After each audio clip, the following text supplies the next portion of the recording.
Assalamualaikum warahmatullahi wabarakatuh.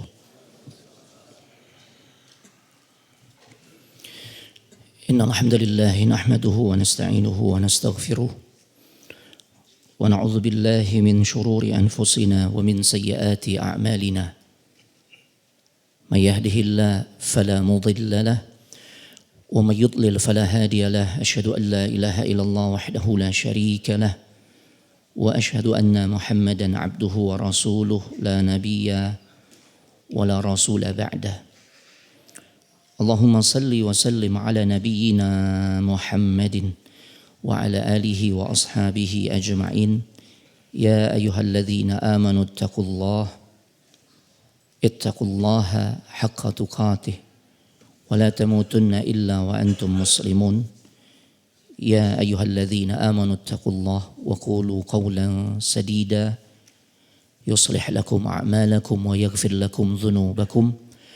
Wa may yuti'illaha wa rasulahu faqad faza fawzan 'azima. Wa ba'd fa inna ahsanal kalam kalamullah wa khairal huda huda Muhammadin sallallahu alaihi wa alihi wasallam. Wa syarrul umuri muhdatsatuha wa kullu muhdatsatin bid'ah wa kullu bid'atin dhalalah wa kullu dhalalatin finnar. Amma ba'd. Ayuhal ikhwan wal akhwat fillah a'azzani Allahu wa iyyakum. Para ikhwan dan juga akhwat, saudara-saudariku serta adik-adik sekalian yang semoga dimuliakan oleh Allah Subhanahu wa taala. Alhamdulillah, kita sangat bersyukur kepada Allah Subhanahu wa taala di malam hari ini di penghujung bulan Jumadal Ula 1446 Hijriah yang juga bertepatan dengan tanggal 1 Desember 2024. Bi'aunillahi wa taufiqihi, dengan pertolongan serta taufik dari Allah Subhanahu wa taala, kita semua bisa kembali dikumpulkan dalam majelis yang mulia, yaitu majelis ilmu. Yang insya Allah di kesempatan malam hari ini kita akan kembali melanjutkan pembahasan sirah an-nabawiyah, perjalanan hidup Nabi kita Muhammad sallallahu alaihi wa alihi wasallam. Adapun tema yang akan kita angkat di kesempatan malam hari ini yaitu berkaitan dengan selayang pandang pesona akhlak Rasul sallallahu alaihi wasallam.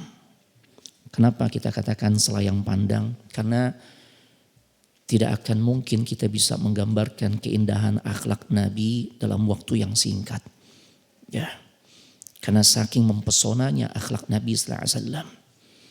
Maka hanya sebagian kecil saja yang akan kita bahas sehingga mudah-mudahan kita bisa berupaya untuk meneladani beliau dari sisi kebaikan akhlak. Rasulullah SAW adalah sosok manusia utusan Allah yang memang memiliki budi pekerti yang amat sangat tinggi levelnya. Allahu Akbar. Sampai-sampai Allah Subhanahu wa taala menegaskan di dalam Al-Qur'anul Karim tentang akhlaknya Nabi. Ketika Allah Subhanahu wa taala berfirman dalam surah Al-Qalam ayat keempat. Wa innaka la'ala khuluqin azim. Ya. Kata Allah Subhanahu wa taala, dan sesungguhnya engkau benar-benar berada di atas budi pekerti yang paling agung. Allahu Akbar. Ya. Begitu juga tatkala di saat Ibunda Aisyah, sang istri, ditanya tentang akhlak Rasul sallallahu alaihi wasallam, dan orang yang bertanya ini orang pintar. Karena dia bertanya kepada orang yang tepat. Kita bisa mengetahui tentang jati diri seseorang, karakter seseorang, akhlak seseorang. Infonya sangat valid jika berasal dari orang rumahnya. Ya. Karena orang rumah itu tahu tentang bagaimana sosok ya yang ada di sekitar rumahnya. Dia adalah orang yang paling tahu jemaah. Istri paling tahu tentang karakter sang suami. Begitu juga sebaliknya. Orang tua paling tahu tentang karakter anak-anaknya. Sebagaimana anak-anaknya juga pasti orang yang paling tahu tentang karakter orang tuanya. Itu jemaah. Makanya ada orang datang bertanya kepada Ibunda Aisyah tentang bagaimana sih akhlaknya Nabi sallallahu alaihi wasallam. Ya. Makanya kalau kita nih mendapatkan pernyataan kita dianggap orang baik dan yang menyampaikan hal itu orang yang ada di rumah kita. Maka ungkapan tersebut benar. Ya, ungkapan itu benar. Karena orang rumah adalah orang yang paling tahu tentang karakter diri kita. Ya makanya sering anak kasih ilustrasi ya. Pihak kepolisian pun menyadari bahwasanya ya institusi kepolisian tuh nggak tahu tentang karakter kita. Makanya ada perubahan. Kalau dulu kita mau lanjutkan studi ya selesai jenjang SMA kita mau kuliah atau yang sudah selesai kuliah mau kerja karena ada persyaratan di antaranya zaman dulu tuh istilahnya bikin atau menyodorkan surat keterangan kelakuan baik SKKB. Nah, dulu SKKB zaman Ana ya. Masya Allah. Nggak tahu anak-anak zaman now tentu boleh jadi nggak paham tuh SKKB. Tapi ya yang paling tidak tuh kelahiran tahun 80 atau mungkin tahun 90-an ya. Itu paham tuh. Di antara persyaratannya harus melampirkan SKKB. Surat keterangan kelakuan baik. Sekarang masih SKKB gak? Berubah SKCK. Polisi faham, sadar diri. Ya, institusi kepolisian faham. Mereka gak tahu tentang jati diri kita. Makanya dirubah dengan istilah surat keterangan catatan kepolisian. Ini orang pernah kriminal kan ya. Pernah tersangkut kasus kriminal gak? Ya, pernah tersangkut kasus hukum gak? Nah polisi tahu tuh. Ya, ada di catatan mereka. Tapi kalau tentang ini orang baik apa enggak nih? Ini penyabar enggak? Pemarah enggak? Enggak tahu polisi. Makanya berubah jadi SKCK. Nah, ya. Nah Ibunda Aisyah ketika ditanya bagaimana gambaran akhlak Rasul sallallahu alaihi wasallam, kata beliau, kana khuluquhul Quran. Ya Allah, akhlaknya Rasul itu adalah Al-Quran. Atau dengan kata lain bahasa simpelnya, akhlaknya Rasul itu ibarat Al-Quran berjalan. Gambaran isi Al-Quran terwujudkan di dalam perbuatan dan ucapan Nabi sallallahu alaihi wasallam. Secara umum kayak begitu. Ini saking menunjukkan betapa indahnya, betapa mempesonanya akhlak Rasul sallallahu alaihi wasallam sehingga patut sekali beliau dijadikan sebagai suri tauladan bagi semua manusia. Enggak bakal kita kecewa Bapak Ibu. Kalau kita menjadikan suri tauladan kita adalah Rasul sallallahu alaihi wasallam. Kalau kita menjadikan suri tauladan tokoh di luar Nabi, di luar Rasul sallallahu alaihi wasallam, ada aja kekurangannya. Ya, mungkin begitu piawai kelihatan di luar rumah, gaya kepemimpinannya dan sebagainya. Di rumahnya gagal. Tuh. Keluarganya berantakan. Ya, respect kita berkurang enggak? Berkurang. Beda kalau kita jadikan Rasul itu sebagai tauladan kita, enggak ketemu tuh cacatnya. Allahu Akbar. Makanya Ibunda Aisyah sampai menggambarkan kana khuluquhul Quran. Adalah akhlak Rasul sallallahu alaihi wasallam itu adalah Al-Quran. Masya Allah. Sehingga otomatis bisa kita terapkan ya dalam semua aspek kehidupan yang kita jalani. Hatta yaumil qiyamah. Sampai hari kiamat. Ya Allah. Dan yang paling menakjubkannya lagi ya. Pesona atau keindahan akhlak Nabi sallallahu alaihi wasallam itu berada di level puncak tertinggi. Ya Allah. Kita kan kalau mau menjadikan misalian atau tauladan, menjadikan sebuah barometer, ya pasti yang paling ideal. Nabi itu ya level tingkatan akhlaknya berada di level yang paling tinggi. Masya Allah. Nah, baik kita akan coba ya melihat beberapa sisi yang dimana menunjukkan pesona akhlak Nabi sallallahu alaihi wasallam. Di antaranya beliau adalah orang yang paling semangat di dalam urusan menyambung silaturahim. Tuh. Beliau adalah orang yang paling semangat, yang paling terdepan dalam urusan ngebantu orang-orang yang lemah. Beliau adalah orang terdepan dalam urusan memuliakan tamu. Inilah yang kemudian dijadikan sebagai upaya Ibunda Khadijah untuk membangkitkan kembali ya semangat Nabi di saat Nabi ya sempat merasa khawatir dengan dirinya. Ya karena beliau belum tahu siapa sosok yang mendatangi dirinya pertama kali, ya beliau baru ketemu tuh di Gua Hira. Beliau khawatir yang datang adalah syaitan. Makanya begitu pulang dalam keadaan gemetar kan. Dan kemudian ya ketika sampai rumah beliau mengatakan kepada Ibunda Khadijah, zammiluni, zammiluni, zammiluni, aidathiruni. Selimutin aku wahai istriku. Ya kalau bahasa simpelnya, terjemahan bebasnya, selimutin abang neng tuh. Ya. Selimutin. Ibunda Khadijah juga menampilkan sosok istri yang benar-benar bisa memberikan ketenangan buat sang suami di saat suami sedang merasa ya risau. Ya, ini juga menjadi contoh teladan bagi ibu-ibu. Kalau memang ibu-ibu ya melihat ketika suami pulang ke rumah kok kayaknya mumet banget nih. Jangan diberondong dengan banyak pertanyaan. Berikan saja sesuatu yang membuat suami itu terhibur. Apa yang menjadi kesukaannya. Misalnya ibu-ibu tahu suami itu sukanya tuh ya jahe panas plus apa misalnya gorengan ya atau ubi rebusnya. Sodorin aja. Jangan begitu pulang dalam keadaan mumet. Kenapa sih lubang? Ya pulang-pulang bawa masalah tuh. Jangan begitu. Makanya Ibunda Khadijah ketika Nabi ketakutan, Masya Allah. Beliau nggak keluar sepatah kata pun. Ya, kecuali beliau melakukan sesuatu yang diminta oleh Nabi. Nabi minta agar diselimuti, selimutin. Ya, nggak ada kalimat tuh. Kenapa sih bang? Laki-laki pengecut banget sampai gemeteran. Nggak ada begitu. Ya, Masya Allah, ini luar biasa. Contoh tauladan dari istri Nabi SAW, Ibunda Khadijah. Nah, kemudian di saat Rasulullah SAW mulai mau bercerita, ya, dan mengkhawatirkan tentang dirinya, khawatir yang mendatangi dirinya itu adalah syaitan. Maka ya Ibunda Khadijah pun mulai ya membesarkan hati Nabi SAW. Ketika beliau mengatakan innaka latasilur rahim.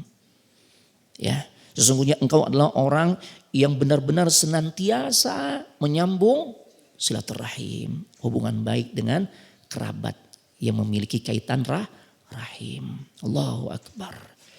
Ya, wa tasduqul hadis, orang yang engkau adalah sosok ya yang ketika berbicara selalu benar, jujur. Ya, Masya Allah. Wa tahmilul kal wa taksibul ma'dum. Ya. Wa takrid dhaif wa tu'inu ala nawaibil haq. Engkau adalah orang yang sangat gemar berada di urutan terdepan untuk menolong golongan orang-orang yang lemah. Tuh. Sama kaum du'afa tuh Rasul dekat. Jadi bukan dekatnya tuh sama orang-orang kaya. Beliau dekat sama orang-orang kaya itu tidak lain bukan untuk kepentingan pribadi, tapi untuk kepentingan dakwah. Tuh. Ya. Mendakwahi para pembesar dengan harapan ya para tokoh masyarakat ini, para pembesar ini nanti kalau masuk Islam akan lebih memudahkan pengikutnya juga untuk ikutan masuk Islam. Bukan agar bisa dapat fasilitas, kan kadang kalau orang dekat dengan ya poros kekuasaan tuh tujuannya itu. Agar dapat fasilitas, agar dapat dunia materi dan sebagainya. Nabi enggak. Ya, Nabi sangat dekat ya dengan orang-orang yang lemah. Wa taksibul ma'dum. Ya Allah. Nabi juga memberikan kepada orang-orang yang ya tidak mampu. Ngebantu orang-orang yang susah. Ya, Masya Allah. Wa taqrid dhaif. Nabi orang terdepan dalam urusan memuliakan tamu. Ajib. Ya karena sungguhnya tamu kalau datang tuh kata para ulama, ini sangat mungkin dia akan membawa keberkahan di rumah kita. Ya maka ya kita diperintahkan untuk memuliakannya. Apalagi kalau tuh tamu datang dalam keadaan safar. Dia musafir dari luar kota nih misalnya. Ya. Bahkan di dalam agama kita, di dalam Islam diperintahkan sang tuan rumah untuk memberikan pelayanan atau servis terbaik. Berapa hari itu? 3 hari. 3 hari. 3 hari Pak. Nah, lebih dari 3 hari hukumnya sunnah, diantaranya dijelaskan oleh Imam Nawawi. Nah, seperti itu. Kalau masih masa 1 hari, 2 hari, 3 hari, wajib tuh berikan pelayanan terbaik. Ya, sediakan tempat beristirahatnya. Apa yang bisa kita sajikan untuk dia makan, untuk dia minum, kita berikan yang terbaik. Masya Allah. Akan tetapi di dalam Islam tuh ya ajarannya seimbang secara menyeluruh. Selain ya Islam itu membimbing kepada para tuan rumah untuk memberikan pemuliaan, pelayanan terbaik kepada tamu. Di dalam Islam juga ya diajarkan adab bagi para tamu. Jadi jangan karena udah dapat pelayanan terbaik akhirnya extend, nambah hari gitu ya. Enak bener nih kayaknya, kayak hotel bintang 5 gitu. Ana seminggu udah nginep di rumah antum. Nah ini juga nggak patut ya. Tuan rumah memuliakan tamu, tamunya tahu. Nah begitu ya, Masya Allah ya. Akan tetapi memang yang mendapatkan servis maksimal, pelayanan terbaik sampai 3 hari itu oleh tuan rumah, itu kalau tamunya dalam keadaan musafir atau dalam keadaan safar. Ya, gitu. Kalau dari Jatinegara ke Cipinang Muara, itu nggak punya hak 3 hari. Ane mau datang berkunjung bertamu ke rumah antum, Ane punya hak 3 hari ya? Enggak. Ya, ini yang safar. Ya kalau hanya sebatas Jatinegara, Cipinang Muara, ya ini teh manis aja paling. Ya, sama singkong rebus misalnya gitu. Itu cuma. Nah, Masya Allah. Ya luar biasa. Wa tu'inu ala nawaibil haq. Ya Ibunda Aisyah, Ibunda Khadijah kembali itu menyebutkan kebaikan-kebaikan Nabi. Ya, pesona akhlak Nabi ketika beliau mengatakan engkau adalah orang yang selalu membela kebenaran. Ya, orang yang paling adil dan enggak pilih kasih. Apalagi kalau udah bicara tentang penegakan hukum. Ya. Bahkan sampai-sampai beliau mengatakan sebuah ungkapan yang bukan basa-basi. Ya, yang ketika beliau mengatakan sekiranya putriku Fatimah mencuri, laqata'tu yadaha. Aku tuh yang akan motong tangannya. Allahu Akbar. Jadi hukum benar-benar ditegakkan. Ya, diajarkan kita tentang konsep penegakan hukum yang adil. Tajam ke atas, tajam pula ke bawah. Jangan cuma tajam ke bawah, tumpul di atas. Ini cuma. Kemudian bagaimana adab Nabi, bagaimana pesona akhlak Nabi ketika berbicara. Ya Allah, jujur jemaah. Sampai dalam urusan bercanda jujur. Nggak boleh bercanda tuh isinya dusta, bohong atau pelecehan. Ya, dan sebagainya nggak boleh. Jadi bercanda silakan, tapi harus memperhatikan adab. Ya. Tidaklah Rasulullah SAW berucap melainkan yang keluar dari lisannya adalah kejujuran, sesuatu yang benar. Inilah aqulu illa haqqa, kata Nabi SAW. Aku tidaklah berbicara kecuali sesuatu yang benar. Ya. Dan kalau beliau bicara enggak kecepatan, enggak juga terlalu lambat.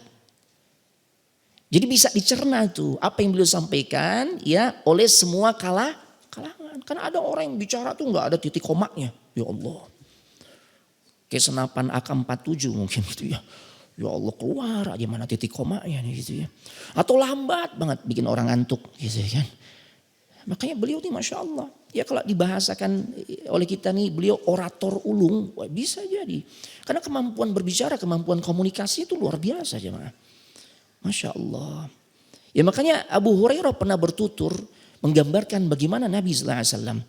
Ya ketika beliau mengatakan kana Nabi SAW yuhaddithu hadithan. Law addahu al-ad la ahsahu. Nabi Muhammad SAW itu biasa kalau bicara itu dengan intonasi yang sangat sempurna, teratur, mudah difahami. Ya, yang sekiranya hendak dihitung satu persatu pasti memungkinkan tuh orang yang mendengarnya bisa tuh. Yang menggambarkan tentang tutur katanya, enak gitu coba. Ya. Kata para ulama, begitulah seharusnya para penyampai ilmu harus melatih diri untuk menyampaikan dengan cara yang mudah difahami. Dan ini memang harus dilatih, coba. Harus dilatih. Ya Allah. Karena ketika dia menyampaikan ilmu tujuannya tidak lain adalah untuk memahamkan ya manusia tentang perkara agamanya. Maka dia harus sampaikan dengan bahasa yang baik, ya intonasi yang enak, ya tidak terlalu cepat, tidak terlalu lambat. Bahasanya juga jangan yang melangit gitu loh. Susah dicernanya, yang membumi aja. Kadang orang bahasanya tinggi banget. Ya, paling yang hanya bisa memahami ini orang-orang yang boleh jadi level pendidikannya tinggi gitu ya. Nah, kalau ada padanan kata yang lain yang lebih mudah untuk difahami semua kalangan, pakai bahasa itu. Ya, nah seperti itu. Ini dilakukan ini yang disampaikan oleh Nabi sallallahu alaihi wasallam ketika berbicara. Ibunda Aisyah juga pernah berkata, "Inna Rasulullah sallallahu alaihi wasallam lam yakun yasrudul hadits kasardikum." Kata Ibunda Aisyah, sesungguhnya Rasul itu enggak pernah bicara secara cepat tuh. Ya, dan bertubi-tubi. Sebagaimana yang biasa kalian lakukan. Kalau Rasul itu tertata. Kalimat-kalimatnya, kata-katanya terdengar dengan jelas. Ya. Kapan harus berhenti, kapan harus jeda, ya, kapan harus meninggi, kapan harus merendah, Masya Allah. Dan Rasul biasanya kalau bicara tuh suka mengulang-ulang. Ya, agar mudah dicerna. Masya Allah. Dan beliau biasanya kalau mengulang ucapannya itu sebanyak 3 marrat. 3 kali tujuannya agar bisa difahami. Sebagaimana persaksian dari sahabat Anas bin Malik. Kan kita tahu nih Anas nih sahabat yang memang begitu lama membersamai Nabi. Dan membersamai Nabi juga di rumahnya. Sampai hal-hal yang sifatnya private, sifatnya pribadi. Anas nih yang banyak meriwayatkan hadisnya. Tentang bagaimana keadaan bulunya Nabi. Pernah kami jelaskan tentang ciri-ciri fisik Nabi kan di kesempatan 2 bulan yang lalu. Masya Allah. Itu luar biasa. Beliau tuh yang gambarkan. Ya karena berapa tahun hidup bersama Nabi? Di rumahnya Nabi 10 tahun jemaah. Termasuk gaya bicaranya Nabi, Anas tahu banget tuh.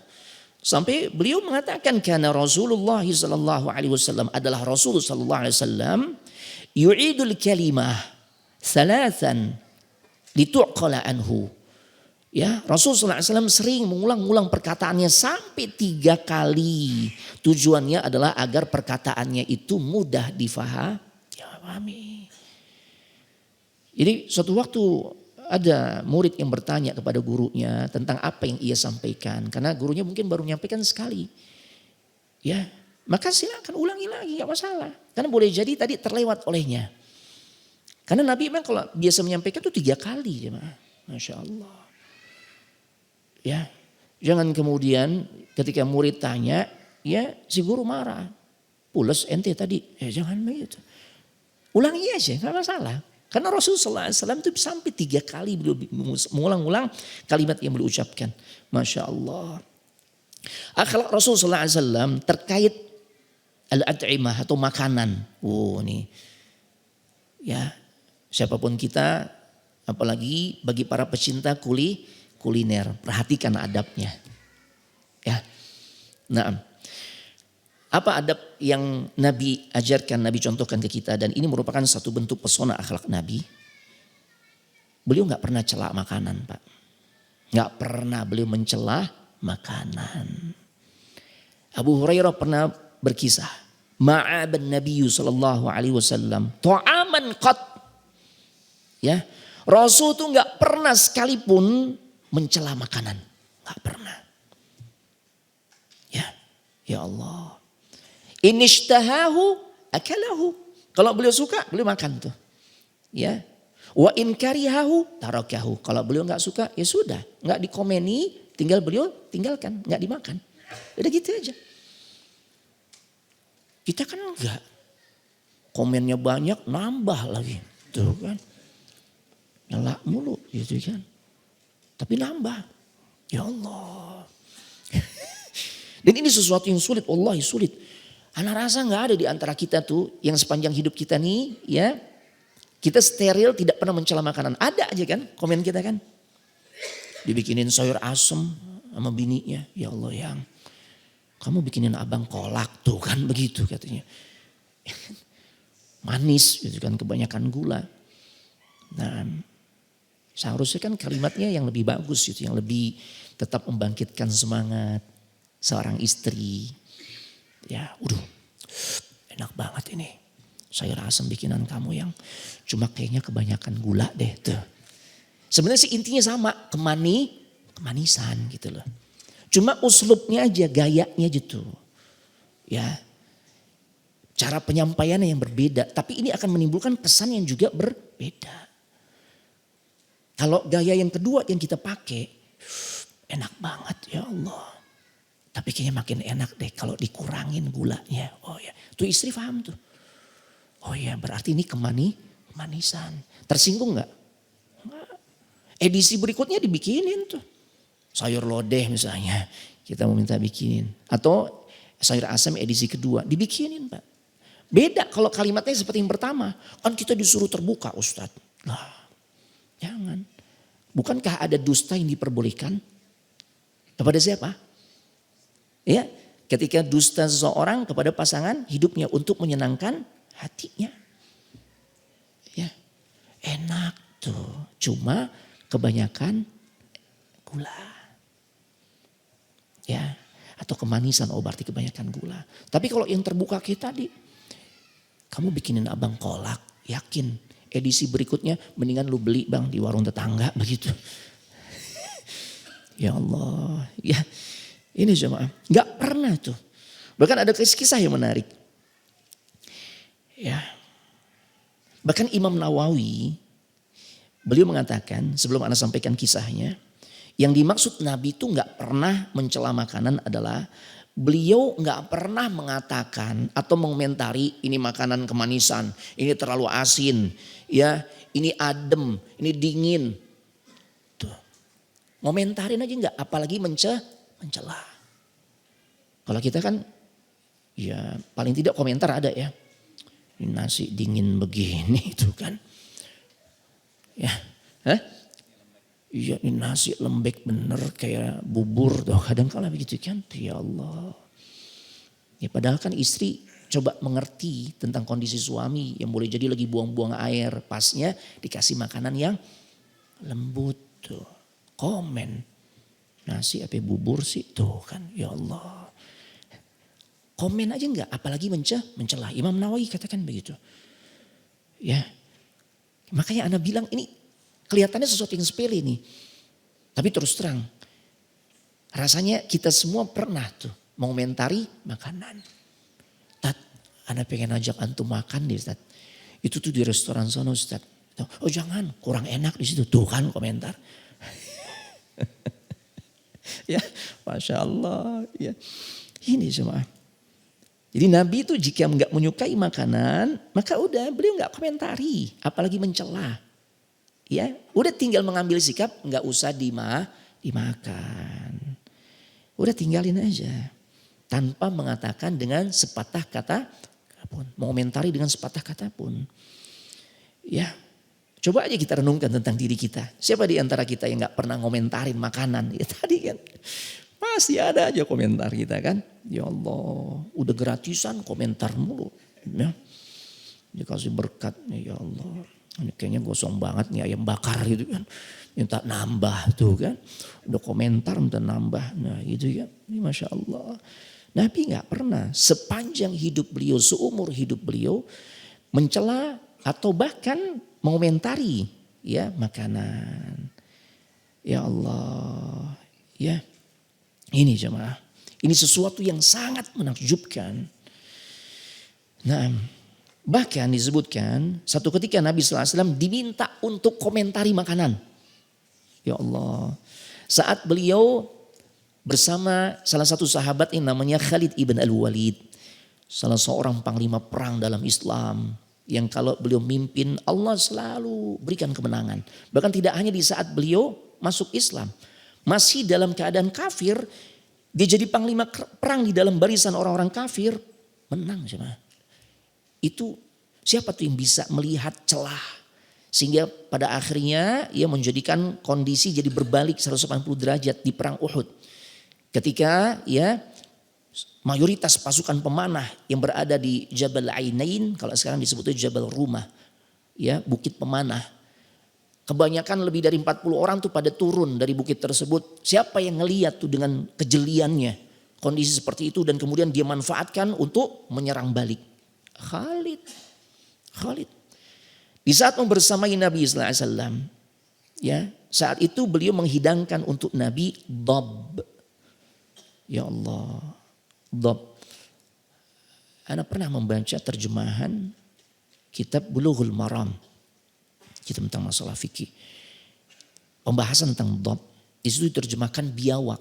Ini terjemahan yang kurang pas. Karena beda antara biawak dengan dhab.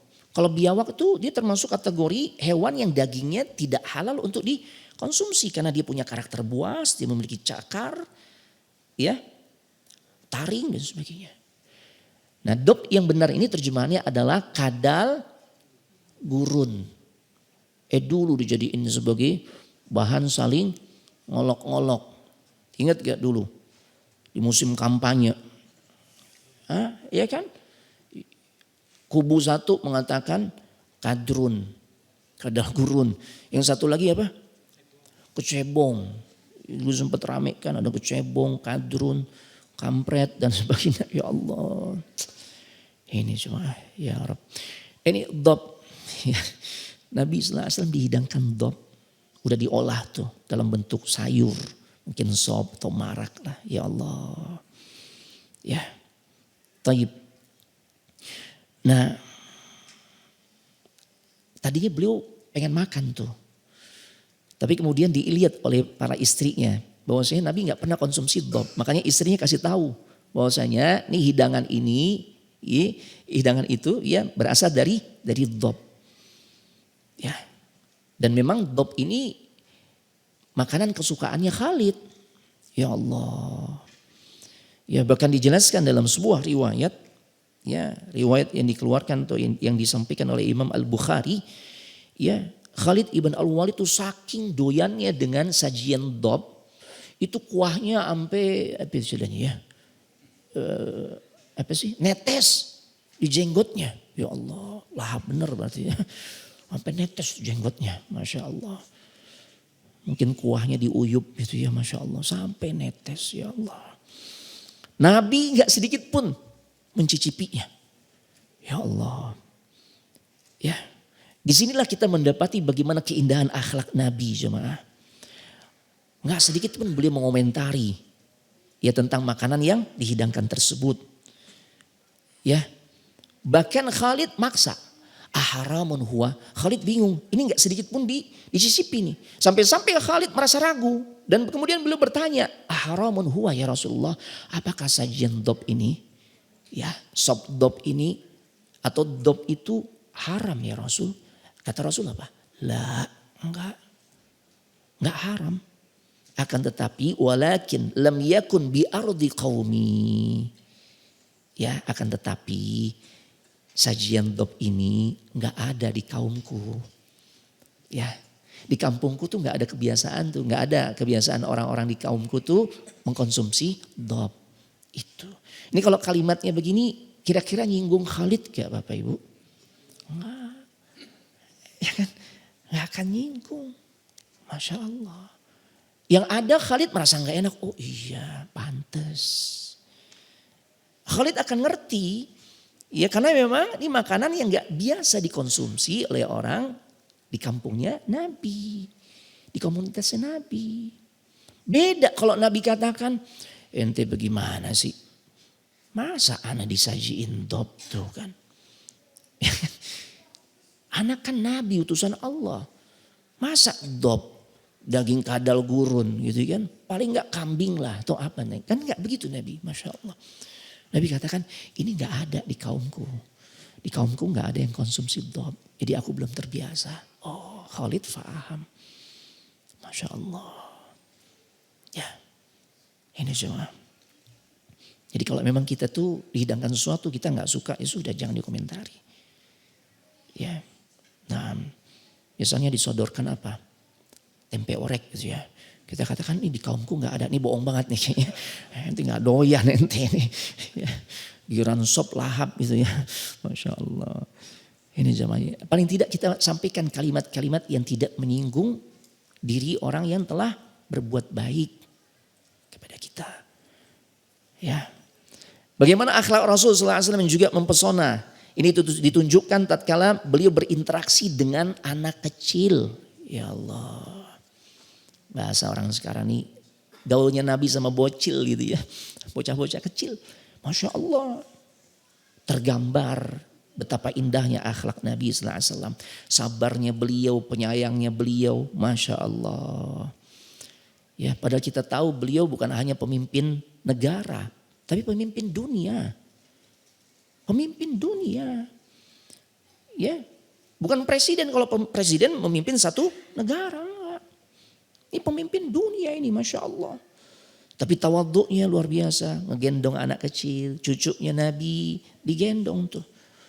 Bahkan beliau sambil menggendong cucunya tatkala sedang mengerjakan salat. Masya Allah. Siapa tuh yang digendong sama Nabi? Hasan Husain? Bukan. Yang digendong oleh Nabi saat beliau salat itu cucu perempuannya. Siapa namanya? Umamah. Kalau Hasan Husain kan dari Fatimah ya. Nah, Fatimah yang menikah dengan atau yang dinikahi oleh Ali. Ini Umamah. Dari putri beliau Zainab. Yang dinikahi oleh Abul As. Punya anak. Dan anaknya tentu cucunya Nabi yang namanya Umamah. Ya, itu nama bagus tuh.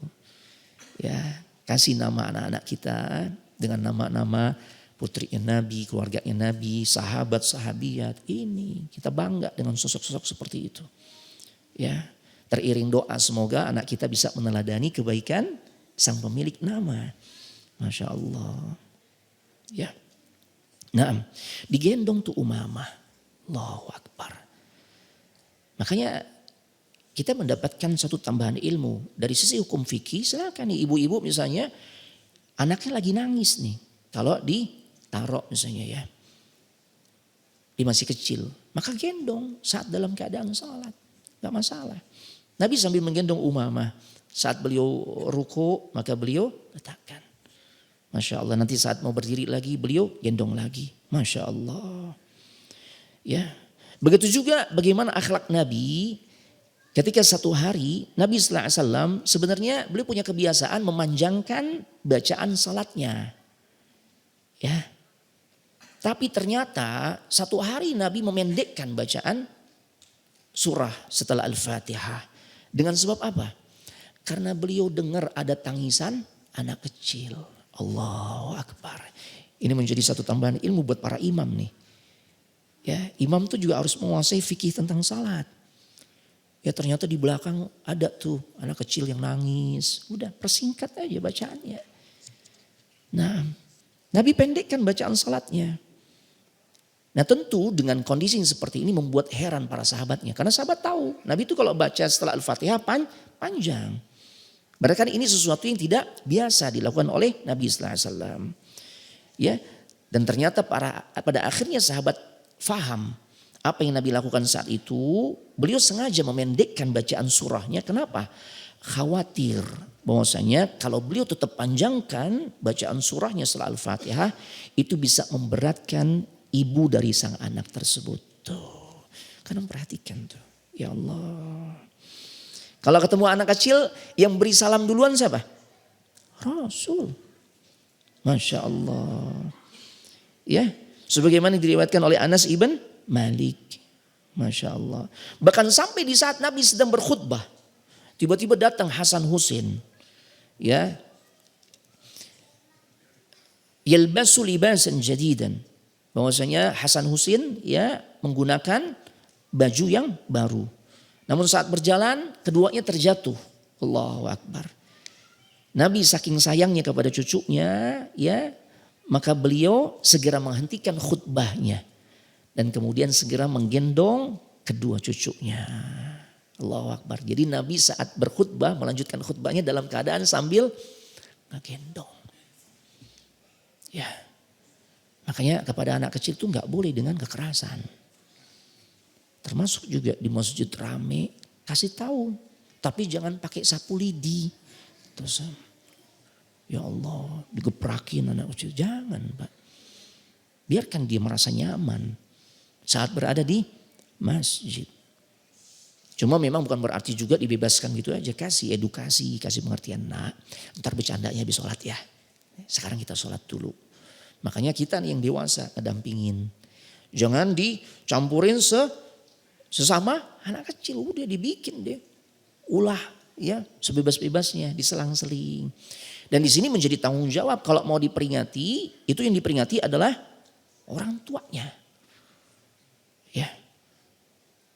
Adapun kita menganggap ini kekeliruan nih, bikin gaduh, bikin suasana sholat jadi susah khusyuk.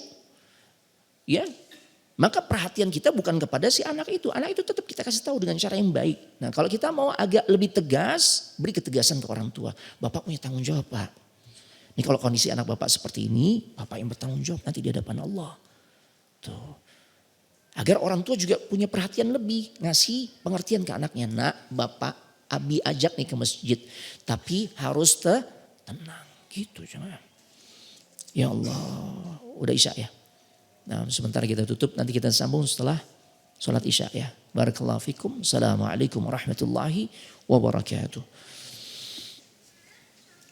Assalamualaikum warahmatullahi wabarakatuh. Bismillah, alhamdulillah, wassalatu wassalamu ala rasulillah. Wa ala alihi wa ashabihi wa man tabi'ahu wa mawalah. La hawla wa la quwata illa billah, amma ba'd. Bapak Ibu jamaah sekalian, semoga dimuliakan oleh Allah Subhanahu wa taala. Kita lanjutkan bagaimana akhlak Rasul sallallahu alaihi wasallam yang begitu mempesona ketika beliau berhadapan atau berinteraksi dengan anak-anak kecil. Ya. Di antaranya adalah suatu hari Nabi sallallahu alaihi wasallam beliau sedang sujud di dalam salatnya. Tsumma jaa Al-Hasan wal Husain. Kemudian datanglah Hasan dan Husain. Dan keduanya ya sang cucu naik ke punggung Nabi sallallahu alaihi wasallam. Ya, kalau bahasa kita tuh main kuda-kudaan di punggungnya Nabi sallallahu alaihi wasallam. Ya Allah. Sehingga dengan kondisi tersebut Nabi pun memperlama sujudnya. Ya. Nabi ingin agar kedua cucunya tuh merasa puas dulu. Ya. Nah, saking lamanya sujud beliau, ya, maka sampai pada akhirnya ada salah seorang sahabat yang mengangkat kepalanya ketika sujud untuk memastikan apa yang terjadi pada diri Nabi sallallahu alaihi wasallam, karena enggak bangun-bangun nih. Bisa jadi nih sahabat khawatir terjadi sesuatu kepada Nabi sallallahu alaihi wasallam. Makanya dia ngelongok. Diangkat kepalanya. Oh, Nabi lagi ditunggangin oleh Al-Hasan dan Husain. Ya Allah. Nah tentu banyak sahabat kan yang gak tahu apa yang terjadi saat itu. Maka setelah selesai sholat, ya para sahabat pun nanya. Mereka bertanya kepada Nabi sallallahu alaihi wasallam, ya Rasulullah, innaka sajadta baina dhahranai salatika sajdatan ataltaha. Ya Allah, wahai Rasulullah, Anda tadi kok sujudnya itu benar-benar dalam, lama banget ya Rasul. Ya, sujudnya begitu dalam sampai ya berlangsung begitu lama. Ya Allah. Hatta dhananna annahu qad hadatsa amrun aw annahu yuha ilaik. Sehingga kami itu mengira jangan-jangan terjadi sesuatu ya pada dirimu, atau bisa jadi kami itu menganggapnya engkau sedang menerima wahyu. Masya Allah. Maka akhirnya Nabi sallallahu alaihi wasallam menjelaskan, kullu dzalika lam yakun, ya, bukan karena semua itu. apa yang kalian duga ya bahwasanya terjadi sesuatu pada diriku atau aku sedang menerima wahyu itu tidak benar. Artinya salah, keliru. Bukan karena itu. Walakinna ibni irtahalani. Ya Allah. Fakaritu an uajjilahu hatta yaqdiya hajatahu. Maka beliau pun menjelaskan akan tetapi yang terjadi pada diriku, cucuku tuh menjadikan aku sebagai tunggangannya. Mereka lagi asyik main kuda-kudaan gitu loh di atas punggungku. Sehingga aku nggak mau membuat kedua cucuku itu terburu-buru ya. Sampai dia puas dulu deh dari bermainnya. Makanya aku lamain sujudnya. Masya Allah. Ya, Rasul biarkan tuh kedua cucunya main di atas punggungnya. Sampai kedua cucunya merasa puas dan senang. Ya, ini jemaah. Kemudian interaksi Nabi kepada anak kecil yang juga menunjukkan betapa mempesonanya akhlak beliau ketika beliau mengunjungi rumahnya Anas bin Malik. Nah, dari sini kita menjadi paham betapa Nabi juga adalah sosok yang sangat tawadhu. Kita tahu Anas ini kan posisinya asistennya Nabi, pembantunya Nabi. Tapi Nabi justru berkunjung ke rumahnya Anas. Masya Allah, beliau berkunjung ke rumah pembantunya. Nah ternyata beliau mendapati adiknya Anas bin Malik, ia lagi sedih. Kana hazinan, lagi sedih. Kenapa sedih? Karena burungnya mati. Burung peliharaannya mati jemaah. Ya Allah. Maka Nabi pun mendekati adiknya Anas bin Malik. Dan diajak ngobrol sama Nabi. Dihibur jemaah. Ya, sambil Nabi berkata, "Ya Aba Umair, ma fa'alan nughair." Ya Allah. Wahai Abu Umair, apa sih yang sedang terjadi dengan burung kecil peliharaanmu itu? Yang namanya adalah nughair. Apa yang terjadi? Sampai kayak begitu cuma. Kan nangis tuh, sedih. Ya, biasalah anak kecil. Ya kalau binatang kesayangannya mati. Ya kan begitu ya. Atau sakit aja kadang nangis tuh. Kucing kesayangannya kan nangis. Nabi gak mengatakan jangan cengeng. Enggak. Ya karena andai pun dia laki-laki. Dia punya perasaan. Yang suatu waktu dia menangis wajar. Ya manusia menangis. Ya itu sesuatu hal yang fitrah jemaah. Sesuatu yang tabi'i. Bukan sebuah aib. Maka dihibur oleh Nabi sallallahu alaihi wasallam. Ya. Taib. Jadi kurang tepat juga ketika orang tua itu yang melarang anaknya, anak laki-lakinya untuk menangis, enggak apa-apa. Silakan nangis nak. Tumpahin perasaan kamu. Ya. Tapi jangan lama-lama ya. Itu aja. Masya Allah. Ini cuma bagaimana keindahan akhlak Nabi sallallahu alaihi wasallam, ketawaduan Nabi sallallahu alaihi wasallam. Beliau kalau duduk bersama-sama sahabat tuh hampir-hampir ya, bukan hampir-hampir, sampai-sampai ya orang-orang tuh nggak tahu mana yang Nabi, kalau yang datang itu orang yang belum kenal Nabi, sampai nggak tahu nih. Ya, siapa sih sosok yang bernama Muhammad sallallahu alaihi wasallam? Ya, pemimpin kaum muslimin. Nggak ketahuan karena memang benar-benar membaur jemaah. Nggak ada pakaian kebesaran, nggak ada.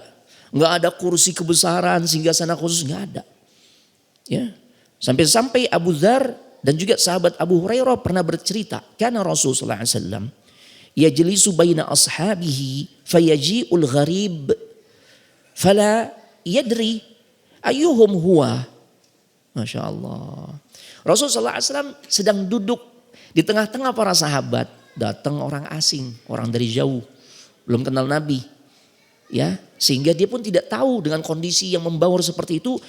Yang mana nih sosok Nabi Muhammad SAW. Ya, taib. Maka para sahabat pun berinisiatif. Ada di antara mereka ya meminta kepada Nabi. Ya, minta ngebujuk Nabi. Agar ya kami itu membuatkan untuk dirinya tempat duduk yang khusus. Jadi kalau ada orang asing kenal siapa sosok Nabi Muhammad SAW. Masya Allah. Ya, Kemudian di antara bentuk ketawaduan beliau tuh biasa naik kendaraan yang paling sederhana. Tunggangan yang paling sederhana. Apaan coba? Di antara onta, kuda, keledai yang paling sederhana apa? Keledai. Ya Allah. Bahkan keledainya itu adalah biasanya juga persilangan antara keledai dan juga kuda. Yang namanya apa? Kalau dalam bahasa Arab disebutnya bighal. Kita mungkin bingung ya, nggak ada bighal di Indonesia kan? Nggak ada. Bighal nggak ada. Bahlul apa? Ya. Kalau bighal nggak ada, istilah bighal nggak ada. Kita nggak pernah dengar tuh bighal apaan tuh. Ya. Bighal itu persilangan antara keledai dan kuda. Posturnya lebih gede dibandingkan keledai, lebih kecil dibandingkan kuda. Makanya dalam riwayat Anas bin Malik juga ya ketika digambarkan tentang buruk ya, kendaraan yang ditunggangi Nabi dalam peristiwa Isra wal Mi'raj, dijelaskan tuh ya, dia seperti bighal, lebih kecil ya dibandingkan kuda, tapi lebih besar dibandingkan keledai. Bighal ya, berwarna keputihan ya, cerah, kemudian kemampuan berjalannya atau melesatnya sejauh mata memandang. Tapi nggak ada dalam riwayat yang sahih dijelaskan tuh wajahnya kayak perempuan, pakai lipstik gitu kan, pernah digambarkan ya. Kita lihat buruk yang ditunggangin Nabi itu, nggak, tuh khayalan yang itu ya. Masya Allah. Ya, tawadhu banget. Begitu pula saat beliau hijrah ke Madinah. Orang-orang Madinah udah nunggu siapa nih? Ya kapan nih datang sosok Nabi yang beliau tunggu-tunggu kehadirannya. Maka dari kejauhan sudah kelihatan nih dua orang yang sedang berjalan. Ya, mendekati wilayah Quba. Nah, kemudian diinfokan nih Nabi nih. Cuma karena ada dua orang ya, mereka belum kenal nih. Banyak orang Madinah yang belum kenal Nabi. Sehingga ya banyak di antara mereka mengira yang Nabi itu adalah sosok Abu Bakar. Allahu Akbar. Ya, ternyata dugaan mereka salah karena memang nggak ada bedanya tuh. Baru mereka menyadari siapa sosok nabinya ketika terik matahari yang semakin panas, Abu Bakar pun ya memayungi Nabi dengan kainnya. Oh itu tuh yang dipayungin tuh Nabi itu. Masya Allah. Ini menunjukkan ketawaduan Nabi SAW. Kendaraan yang biasa beliau gunakan himar jemaah. Kendaraan yang paling rendah. Ya, Masya Allah. Makanya Nabi SAW pernah bersabda, al-badzadzatu minal iman. Kesederhanaan itu bagian dari iman. Bukan gak boleh pakai baju branded, boleh. Tapi jangan selalu yang branded mulu. Gak mau tuh yang gak branded. Hati-hati nih Bapak Ibu. Ya, khususnya ibu-ibu. Ibu-ibu kan sekarang baju-baju brandednya tuh Masya Allah luar biasa ya. Ini kalau kurang-kurang kuat iman kadang-kala suka salah niat tuh. Ya, benih-benih kesombongan bisa muncul tuh. Apalagi baju zaman sekarang kan memang benar-benar tuh menguji keimanan. Kalau udah branded, Masya Allah, orang pasti tahu. Karena brandnya itu sekarang di mana? Kelihatan nggak? Kalau dulu yang namanya merek baju, brand baju di mana? Di dalam, di bagian apa? Kerah. Biasanya minta izin dulu, Pak, lihat tuh bajunya cakep banget Pak. Ana lihat, ana izin tuh, oh, mereknya ini. Sekarang enggak. Mau brand-brand ya laki-laki, pakaian laki-laki kaum perempuan ini sekarang luar biasa. Bling-bling, kinclong gitu kan. Ya, kalau salah niat nih bisa ya menimbulkan kesombongan. Nah suatu waktu jangan yang branded.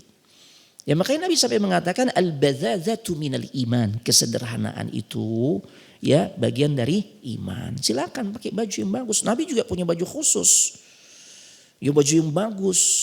Tapi memang biasa beliau pakainya untuk di momen hari raya dan hari Jumat.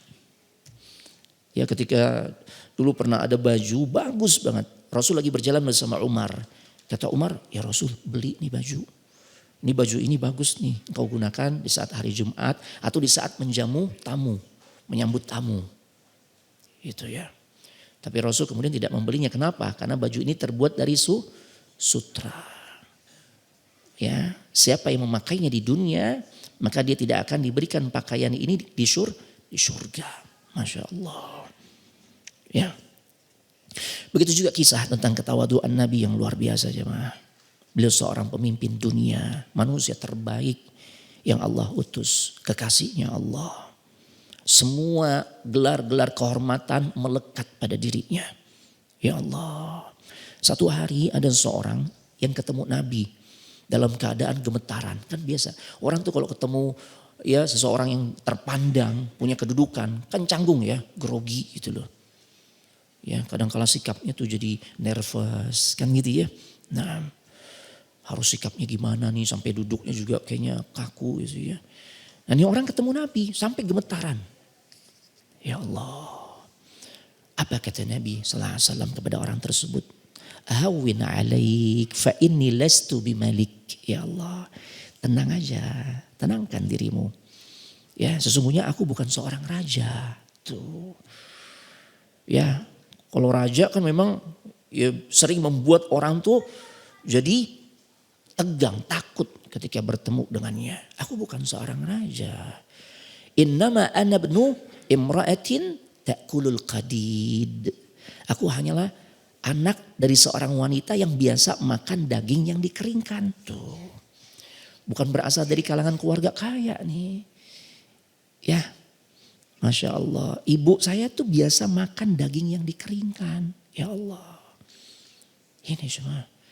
Untuk menenangkan orang tersebut. Biasa aja. Jangan tegang gitu loh. Ya Allah. Jadi beliau justru tenangkan orang tersebut. Agar dia merasa akrab dengan Nabi. Apa namanya kalau bukan menunjukkan betapa tawaduknya Nabi kita Muhammad sallallahu alaihi wasallam. Tidurnya di atas tikar, ya Allah, sampai berbekas tuh. Berbekas di mana? Di pipinya, di bahunya, atau di punggungnya. Allahu Akbar. Ya. Sampai-sampai Ibnu Mas'ud, wa fi riwayah Umar ibn al-Khattab yang kemudian nangis ngeliat Nabi kayak begitu. Karena Umar menyaksikan bagaimana ya fasilitas tempat tidur yang dimiliki oleh raja-raja yang menguasai dunia saat itu. Raja Persia, Raja Romawi bergelimang fasilitas yang nyaman. Ya, tentu kedudukan Nabi jauh lebih mulia dibandingkan penguasa-penguasa saat itu. Tapi tidurnya di atas tikar yang kasar. Sampai itu nyeplak ya. Ya Allah berbekas di punggung, di wajahnya. Ya. Sampai kemudian Abdullah bin Mas'ud menyarankan agar dibuatkan tempat yang lebih nyaman, yang lebih layak buat Nabi. Ya Allah. Maka Nabi berkata, mali walid dunya. Apa urusanku dengan dunia? Ma'ana fid dunya illa karakib. Istadhalla tahta syajara thumma raha wa tarakaha. Apa urusanku dengan dunia? Aku di dunia ini tidak lain ya hanya seperti sebatas seorang musafir yang sedang ngadem, yang sedang bernaung tuh di bawah pohon. Kan gitu ya. Nah setelah itu aku akan pergi dan meninggalkannya. Tuh. Masya Allah. Ini ketawaduan yang luar biasa jemaah. Yang beliau tunjukkan di dalam kehidupannya. Allahu Akbar. Belum lagi bagaimana kondisi dapur beliau. Sampai-sampai sang istri Ibunda Aisyah radhiyallahu taala anha bertutur berkisah. Ya meriwayatkan bahwasanya 2 bulan. Syahraini mutataliyaini. 2 bulan berturut-turut dapurnya nggak ngebul jemaah. Nggak ada yang bisa dimasak. Terus apa yang dimakan? Cuma air putih dan kurma jemaah. Ya Allah. Padahal kita tahu jemaah kurma itu kalau dimakan terus-menerus itu bikin perut panas juga jemaah. Sebagaimana yang disampaikan oleh Ahlus Sufah. Orang-orang fakir, orang-orang miskin yang Nabi buatin tempat tuh di belakang sisi Masjid Nabawi. Dibikinin tempat di situ, Nabi juga buatkan keranjang. Jadi kalau ada orang mau donasi makanan dimasukin ke situ. Dan kebanyakan donasinya adalah kurma. Makanya mereka cerita, mereka curhat nih. Perut kami tuh terasa panas. Kenapa? Karena keseringan yang dimakan adalah kurma. Ya Allah. Makanya bahagia banget tuh kalau ada yang ngundang makan ke rumahnya. Ya berarti ada kesempatan untuk makan selain kurma. Sampai kayak begitu jemaah. Di rumahnya Nabi 2 bulan. Gak ada sesuatu yang bisa dimasak. Ya kalau bahasa kita nggak ada, ya dapurnya itu dalam kondisi ngebul jemaah. Ya, nah, bagaimana akhlak beliau kepada orang yang sakit? Ya Allah, beliau adalah orang yang paling semangat untuk menjenguk orang yang sakit. Bahkan beliau nggak membeda-bedakan mana anak kecil, mana dewasa. Bahkan non muslim pun beliau kunjungi. Tapi memang beliau membawa misi. Nah, para ulama menjelaskan, silakan kita mengunjungi ya non muslim yang sedang dalam keadaan sakit, tapi kita membawa misi kebaikan, di antaranya menarik dirinya untuk bisa masuk Islam. Kita ingin menunjukkan bahwasanya kaum muslimin itu orang-orang yang baik, ajaran Islam itu ajaran yang paling sempurna. Tuh. Nah, dan kemudian giring dia untuk mau masuk ke dalam Islam.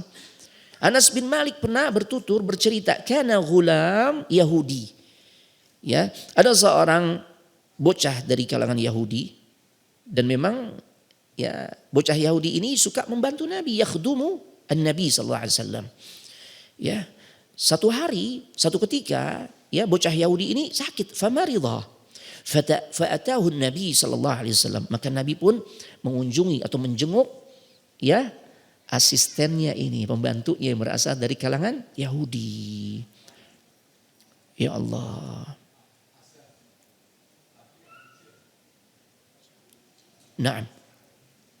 Kemudian faqa'ada 'inda ra'sihi, dan Nabi pun duduk di dekat kepala bocah Yahudi ini. Faqala lahu, dan Nabi sallallahu alaihi wasallam berkata kepada bocah Yahudi ini, aslim. Ya. Kata Nabi sallallahu alaihi wasallam, masuk Islam ya. Nabi ajak bocah Yahudi ini untuk masuk Islam.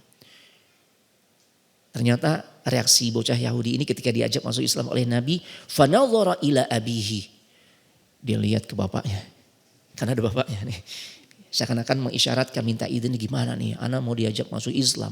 Diajak masuk Islam oleh Nabi sallallahu alaihi wasallam. Makanya dia pandang bapaknya. Ya. Taib.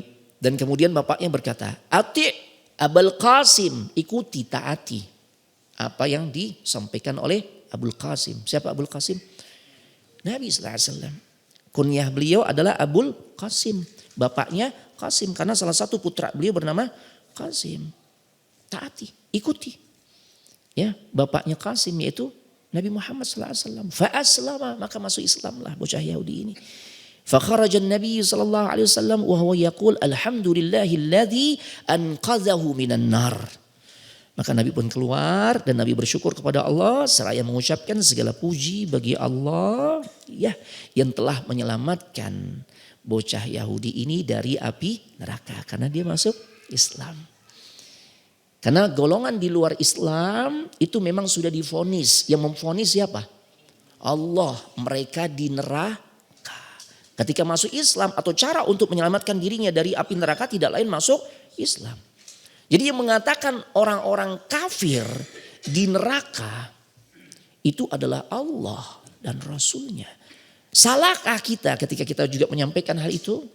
Apakah kemudian patut orang yang mengatakan ya orang-orang kafir di neraka ini garis keras. Gimana jemaah? Mungkinkah Allah mengajarkan kekerasan kepada hambanya? Nabi mengajarkan kekerasan kepada umatnya? Kan gak mungkin. Ajaran Islam itu ajaran yang paling ya mengajarkan cinta kasih. Ya kan kita suka dibuat rancu jemaah. Dan itu muncul dari kalangan orang Islam sendiri. Jangan suka ngomong kafir. Keras itu. Tuh. Bolehnya apa? Berarti non muslim. Oh iya udah. Ya.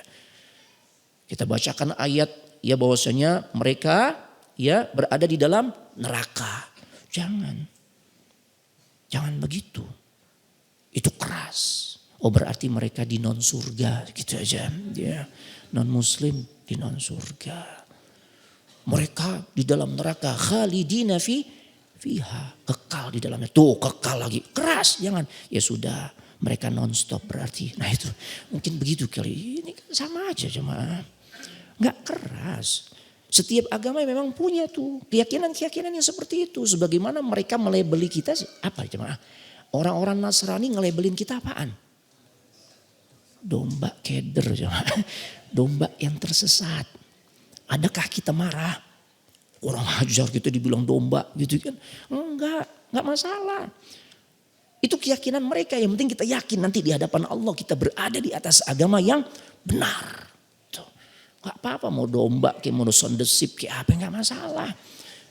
Yang penting kita berada di atas kebenaran. Kita yakin tuh.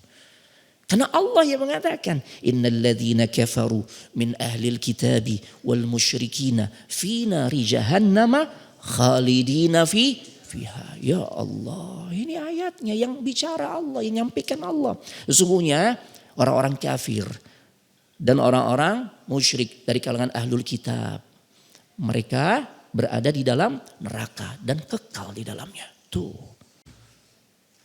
Ya. Emang aneh nih sekarang. Banyak orang Islam yang membuat rancu. Ya, kaum muslimin untuk meyakini kebenaran tentang agamanya. Ingat gak dulu? Yang mengatakan, ini orang Islam juga nih. Katanya kidung lebih indah dibandingkan suara lantunan azan. Tuh. Yang ngomong orang Islam tuh. Konde lebih cakep. Lebih indah dibandingkan jilbab. Konde, ya Allah. Yang ngomong orang Islam tuh. Ya, makanya perlu kita meyakini tentang kebenaran ajaran agama kita. Coba. Ya Allah. Terakhir sebagai penutup. Bagaimana akhlak Rasul SAW terhadap istri-istrinya. Ya Allah. Tapi kalau kita kayaknya istri itu ya. Nah, ya kecuali yang praktisi ya. Nah, Masya Allah. Luar biasa. Nabi sampai mengatakan barometer kebaikan kita nih. Kita baik atau tidak itu diukur dari seberapa baik interaksi kita kepada pasangan hidup kita. Dan secara khusus Nabi sampaikan buat kaum laki-laki, buat para suami. Ketika Nabi mengatakan khairukum li ahli. Sebaik-baik kalian adalah yang terbaik buat keluarganya, khususnya buat istrinya. Buat anak-anaknya. Sikap paling lembut yang dia tunjukkan. Mengayomi, membuat tenang, membuat nyaman. Masya Allah. Dan Rasul katakan, wa ana khairukum li ahli. Aku adalah yang terbaik buat keluargaku. Masya Allah. Ya. Taib. Artinya ini isyarat jelas. Orang yang paling utama untuk kita perlakukan dengan perlakuan yang terbaik itu adalah pasangan hidup kita. Karena pesan ini Nabi sampaikan kepada kaum laki-laki. Berarti yang paling utama untuk kita berbuat baik itu kepada siapa? Istri. Berikan uzur tatkala kita melihat ada kebengkokan yang ditunjukkan oleh istri kita. Karena memang kesempurnaan wanita itu tidak lain dengan kebengkokannya. Ya. Sur'atu inqilabiha. Cepat berubah. Tuh. Bang jangan lupa bang ya. Ntar kalau pulang kantor. Aneh mesen. Bakso yang di pojok gang tuh. Bawain. Beliin. Ternyata nih suami. Karena banyak urusan lagi mumet lupa tuh. Ngambek gak? Nah kalau ngambek oh ya lagi bengkok kasih uzur. Jangankan kepada istri. Sama pembantu aja asisten khadim. Nabi perintahkan tuh berikan uzur sebanyak berapa kali? 70 kali. Sama pembantu. Perang ya Allah piring pecah. 1 pecah. Beri uzurnya berapa kali? 70 baru 1. Ini sama pembantu tuh. Apalagi sama istri. Ya Allah. Apalagi sama istri. Perlakukan dia dengan baik. Karena memang Allah jadikan kesempurnaan itu dengan kebengkokannya. Ya, andai pun kita mau berikan nasihat. Fastausu bin nisa'i khaira. Berikan nasihat yang terbaik. Tuh. Karena perempuan itu adalah dibahasakan oleh Nabi qawarir. Gelas-gelas kaca. Nih kalau gelas yang model begini nih jatuh, dia udah pecah. Gimana kira-kira? Sulit gak diperbaiki? Tuh nyaut kan. Bener Bu ya? Iya. Masya Allah. Luar biasa. Jadi perlakukan dengan baik. Ya kalau dia lagi rame gitu kan. Ya Allah tiap hari anak diceramahin Ustadz. Ya emang begitu. Kebengkokannya diantaranya begitu tuh. Rame. Ya, makanya sebagai penutup, kadang-kadang istri Anda juga dengerin tuh seorang dokter yang juga konsen tuh di bidang psikologi, dan masalah keluargaan. Dr. Aisyah Dahlan. Ya, ini kan fair nih, ini yang ungkap nih ibu-ibu juga nih. Ya, dikatakan wahai para suami, fahamilah bagaimana ya para istrimu Allah jadikan. Mereka tuh punya kebutuhan yang dimana kebutuhannya per hari untuk mengungkapkan kata-kata secara verbal itu rentang antara 15.000 kata sampai 20.000 kata. Banyak gak?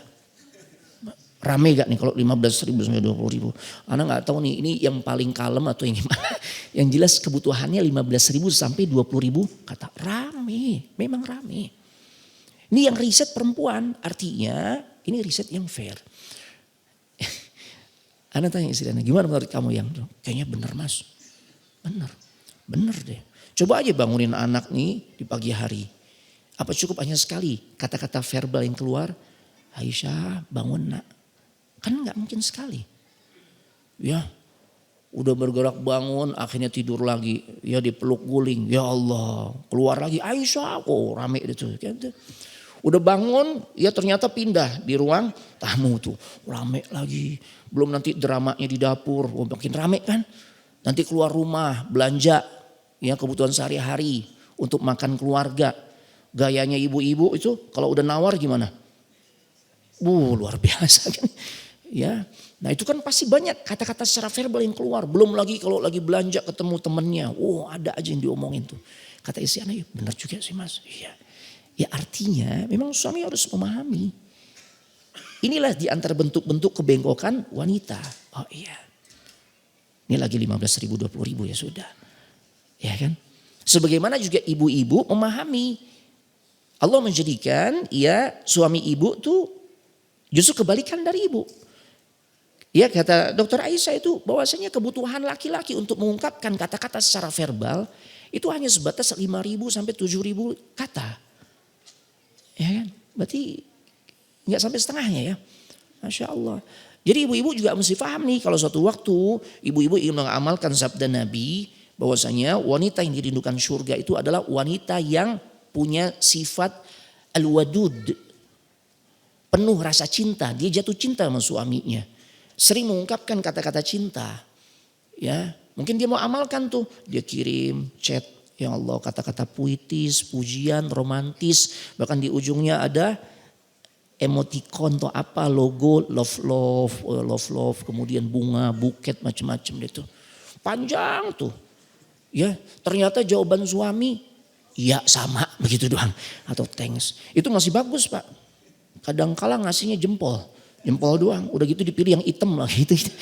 Ini jangan baper. Kenapa? Ya habiskannya 5.000 sampai 7.000 kata gitu ya. Nggak sebanyak ibu. Ya, jadi kepada pasangan hidup Nabi itu menunjukkan Masya Allah sikap yang terbaik. Dan sebagai penutup ada hadis Nabi. Kita seringkali menemui hal-hal yang menjengkelkan dari perangai pasangan hidup kita. Itu udah pasti. Karena kita tidak ada yang sempurna. Kan begitu ya. Nah bagaimana kalau kita nih menemukan hal-hal yang tidak membuat kita nyaman dari pasangan hidup kita. Jangan ngambil jalan pintas. Kadang-kala ada pasangan pengantin baru. Belum sebulan. Habis kajian bisa curhat. Boleh. Fadhal. Ternyata apa curhatannya Ustadz? Kayaknya ada gak kuat Ustadz. Maksudnya apa nih? Masalah keluarga Ustadz. Lah belum sebulan antum nikah. Kan Allah yang kasih nasihat pernikahan. Gitu kan. Kenapa? Gak sesuai ekspektasi Ustadz. La ilaha illallah. Katanya begitu. Ya Allah. Ya. Ini dia gak ngamalkan hadis Nabi. Nabi udah kasih resep. Bagaimana agar kita siap menghadapi pasangan hidup yang ternyata kondisinya banyak yang gak sesuai dengan ekspektasi kita. Bayangan kita dulu kayaknya baik banget lembut gitu kan. Ternyata pas udah jadi suami, pas udah jadi istri ya Allah galak, pelit macam-macam itu. Maka apa kata Nabi? In kariha minha khuluqan radhiya minha akhar. Jika engkau menemukan hal-hal yang tidak engkau sukai dari pasangan hidupmu, maka sorotilah sisi-sisi baiknya saja yang bisa membuat engkau ridha. Itu emang sih rame kalau udah ngomong tuh susah nyetopnya. Tapi paling enggak inget tuh sayur lodehnya enak gitu ya. Tahu pepesnya, oh Masya Allah enak. Itu tuh kan si positif. Bukankah kita ketika melamar pekerjaan, pernahkah saat kita di sesi interview ditanya, Mas, Mbak, kamu nggak bisa apa? Tuh. Pasti kan nggak terjadi seperti itu. Yang ditanya sisi kelebihan kan. Mas, kamu punya skill apa mas? Tuh. Itu. Ya, barakallahu fikum. Assalamualaikum Ustaz. Anak izin nanya. Apakah di zaman Nabi sudah ada ilmu filsafat? Dan kapan ilmu filsafat itu datang di tengah-tengah kaum muslimin? Naam. Ilmu filsafat itu ilmu yang baru. Di zaman Nabi nggak ada. Ilmu filsafat. Kan di antara tokoh-tokoh filsafat. Aristoteles, Plato, Socrates. Tuh. Hercules termasuk ya? Enggak ya. Hercules enggak ya. Tokoh-tokoh begitu tuh. Mereka yang kemudian memperkenalkan filsafat ya ke dalam dunia Islam. Ya mereka terjemahkan karya-karya filsafat mereka ke dalam bahasa Arab. Dan itu dibaca tuh oleh sebagian kaum muslimin. Ya, dan di kalangan cendekiawannya. Sampai kemudian terpaparlah kaum muslimin dengan pemikiran filsafat. Padahal mempelajari filsafat ya kita ambil saja contoh dari sikap Imam Syafi'i, tegas beliau. Beliau haramkan orang belajar, kaum muslimin belajar filsafat. Rusak akidah. Karena cara berpikir filsafat itu ya itu redik sampai ke akar-akarnya. Jadi nggak ada batasan. Sampai dianggap sah-sah aja mempertanyakan tentang zat Allah. Gimana mungkin kita bisa menjangkaunya? Ya. Terlebih masalah keimanan ini kebanyakan adalah masalah yang gaib, nggak bisa dilogikakan gitu loh. Karena keterbatasan kemampuan akal kita. Makanya cukup diimani, selesai. Sahabat kan cerdas. Adakah sahabat yang cara beragamanya itu berdasarkan filsafat, berpikir yang sampai ke akar-akarnya? Nggak ada.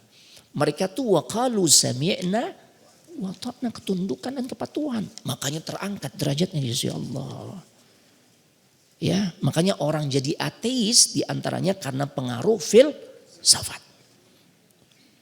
Ya, ada buku bagus tuh, Syarah Rinci Rukun Iman. Ditulis oleh guru kita. Beliau ngajar juga di sini, Ustadz Firanda, masya Allah. Ya, guru kita, masya Allah. Itu bukunya Syarah Rinci Rukun Iman. Itu ngebahas tuh tentang pengaruh filsafat. Dan banyaknya orang jadi ateis itu diantaranya tatkala dia jadikan filsafat di dalam kerangka beragamanya. Jadi ateis. Ya. Ustadz, bagaimanakah akhlak Nabi dalam melamar istrinya? Masya Allah. Doain saya Ustadz cepat nikah. Amin ya Allah. Zawwajakallah zawjatan salihah insyaallah. Ya, karena ini nanya berarti laki nih gitu kan. Nah, iya. Ya Nabi melamar istrinya tentu dengan adab. Tidak dengan memaksa. Sebagaimana kisah tatkala Nabi itu mau menikahi Ummu Salamah. Itu terjadi dialog dulu tuh. Ya. Enggak serta-merta kamu harus mau ya, saya utusan Allah. Enggak. Ya, artinya memberi kesempatan kepada si wanita untuk ya menjawab, menanggapi lamaran tersebut. Ya, nah sampai-sampai ya ibunda Ummu Salamah merasa minder karena beliau punya banyak anak, dan kemudian ya umurnya sudah semakin tua. Maka Rasul mengatakan sama, aku pun demikian, masya Allah. Ya, ini luar biasa. Nah, ya intinya muamalahnya tampilkan apa adanya. Makanya Nabi mengatakan sama. Apa yang kau sampaikan itu juga terjadi pada diriku. Nah, jadi jangan saat melamar ya kita tidak menampilkan jati diri yang sebenarnya. Kita tampil dengan topeng kita, jangan. Apa adanya aja. Penghasilan Ana sekian. Ya. Dan Ana serius ingin mencari pendamping hidup. Ya silakan nanti difikirkan. Ya apakah Anti juga siap untuk menjadi pendamping hidup Ana. Gitu. Nah insya Allah Ana serius sama Anti. Gitu cuma. Ya. Nah dan jangan dikasih deadline 2 pekan ya. Ya jangan. Udah biarin dia mikir dulu. Ya, dia istikharah, dia berdiskusi dengan keluarganya. Seperti itu ya. Jadi tampilkan apa adanya tentang jati diri kita. Nah, sejak usia berapa Nabi mendapatkan gelar Al-Amin dari masyarakat Mekah? Qablan nubuwah, sebelum Nabi SAW diangkat menjadi seorang Nabi dan Rasul, beliau sudah terkenal ya dengan gelar Al-Amin. Sebagaimana kisah masyhur ketika Nabi berusia 35 tahun, terjadi peristiwa renovasi Ka'bah. Setelah Ka'bah sudah direnovasi, tinggal meletakkan Hajar Aswad. Ya, ini proyek terakhirnya. Ternyata pada berebutan tuh kabilah-kabilah yang ada sampai hampir terjadi perang. Akhirnya ada seorang yang bijaksana paling tua di masa itu dimintai nasihatnya, kata beliau, nanti kita akan tentukan orang yang paling layak untuk meletakkan Hajar Aswad adalah orang yang pertama masuk ke Masjidil Haram dari pintu tersebut. Maka ternyata yang datang siapa? Rasul sallallahu alaihi wasallam. Belum diangkat jadi nabi itu, 35 tahun. Beliau kan dinobatkan menjadi seorang nabi dan rasul usia 40. Apa komentar orang-orang Arab di masa itu? Atanal amin, atanal amin. Telah datang kepada kita sosok yang paling kita percaya. Kalau dia sih kita udah percaya deh. Tuh. Dan Nabi saking bijaksananya, Nabi minta untuk disediakan atau Nabi menghamparkan ridanya, selendangnya atau sorbannya. Ya, beliau hamparkan, beliau letakkan Hajar Aswad di tengah-tengahnya dan meminta setiap perwakilan dari kabilah-kabilah yang hampir perang itu untuk mengangkat bersama-sama. Allahu Akbar. Ya, taib. Kalau berdasarkan riwayat yang kami ketahui, ya, di antaranya Al-Amin ini diungkapkan oleh orang-orang Mekah saat itu ketika beliau berusia 35 tahun.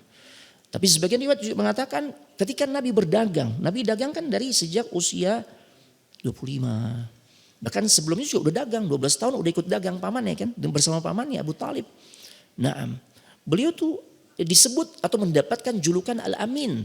Karena ini sosok pemuda yang sangat terpercaya. Dalam urusan dagang gak pernah dusta. Ya, ngungkapin bagaimana kualitas barangnya dan sebagainya. Masya Allah, makanya beliau terkenal dengan sebutan Al-Amin. Barakallahu fikum. Ini bisa Anda sampaikan. Tutup dengan doa kafaratul majlis. Subhanakallahumma wa bihamdik. Asyhadu an la ilaha illa anta astaghfiruka wa atubu ilaik. Assalamualaikum warahmatullahi wabarakatuh.